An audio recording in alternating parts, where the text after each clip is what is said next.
إن الله وملائكته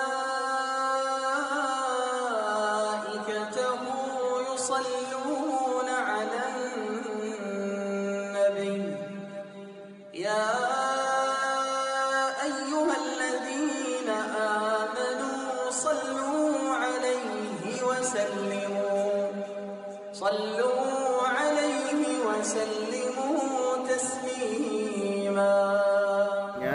Kita hendak mempelajari sebuah hadis yang sangat penting di dalam agama Islam, yaitu tentang niat, yang berbunyi an Amiril Mu'minina Abi Hafsin Umar bin Al-Khattab radhiyallahu anhu qala sami'tu Rasulullah sallallahu alaihi wasallam yaqul innamal a'malu binniyat wa innamal likulli imri'in ma nawa faman kanat hijratuhu ila Allahi wa rasulihi wa hijratuhu ila Allahi wa rasulihi wa man kanat hijratuhu lidunya usibuha aw imra'atin yankihuha wa hijratuhu ila ma hajar ilaihi rawahu al-Bukhari wa Muslim.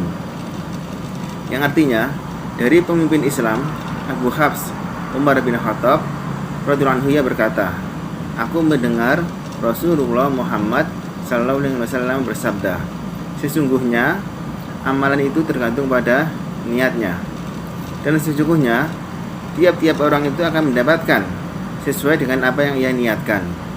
Maka barang siapa yang hijrahnya karena Allah dan Rasulnya, maka ia mendapatkan pahala hijrahnya karena Allah dan Rasulnya.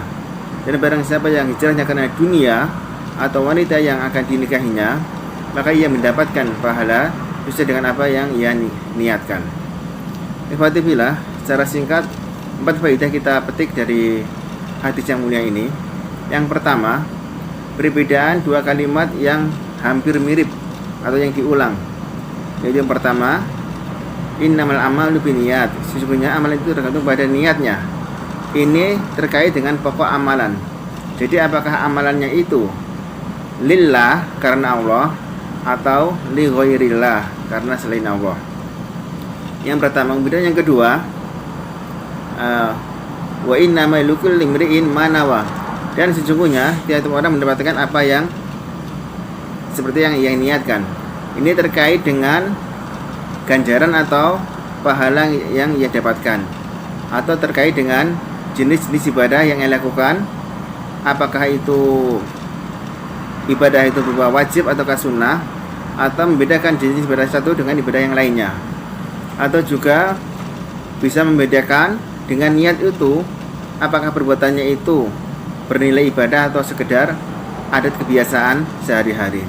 Jadi intinya alhamdulillah, apabila kita memasukkan niat kepada Allah karena Allah SWT ketika berbuat sesuatu, entah itu mandi, makan, minum, bersih-bersih dan lain sebagainya, dengan niat ikhlas karena Allah, maka perbuatan itu dinilai ibadah. Ini yang pertama. Kemudian yang kedua, pokok ajaran Islam itu kembali kepada 2 hadis. Yang pertama adalah hadis ini, yaitu hadis tentang niat. Dan niat itu adalah amalan hati, tidak harus diucapkan.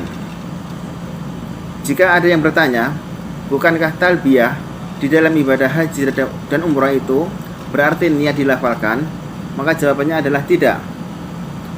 Talbiyah itu yang berupa labbaika Allahumma umratan atau labbaika Allahumma hajjan, itu kedudukannya adalah seperti takbiratul ihram di dalam sholat. Jadi sebagai pertanda untuk dimulainya ibadah itu dilaksanakan. Kemudian hadis yang kedua adalah hadis Aisyah radhiyallahu anha, itu yang berbunyi man amila amalan laisa alaihi amruna fa huwa raddun. Barang siapa yang beramal suatu amalan yang tidak ada contoh dari kami, maka amalan itu tertolak. Ini pelajaran yang kedua. Selanjutnya ikhwatifillah, pelajaran yang ketiga, mengapa balasan karena dunia itu tidak disebutkan, itu cuma disebutkan wa hijratuhu ila ma hajar ilaihi, dan dia mendapatkan pahala sesuai dengan apa yang diniatkan. Ada 2 sebab.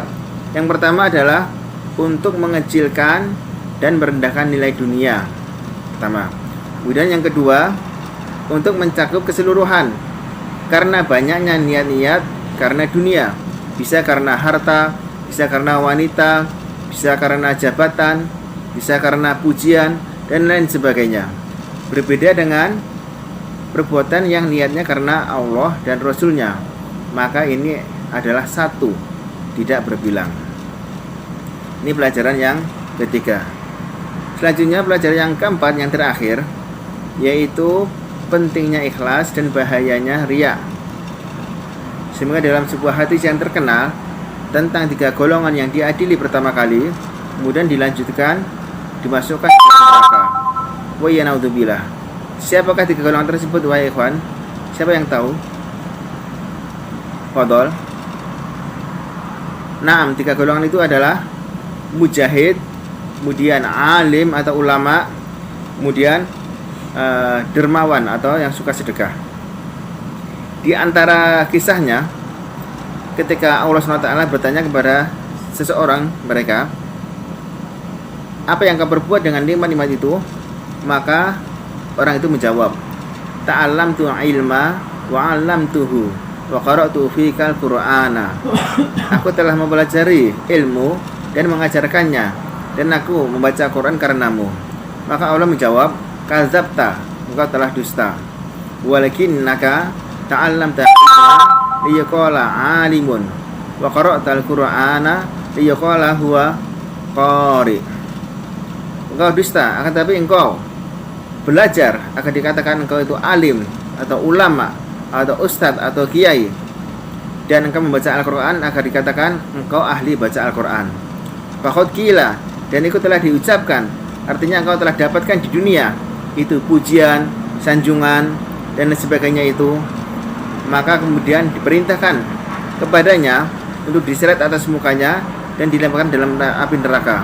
Wa ya'udzubillah, nas'alullah salamata wal afiyah.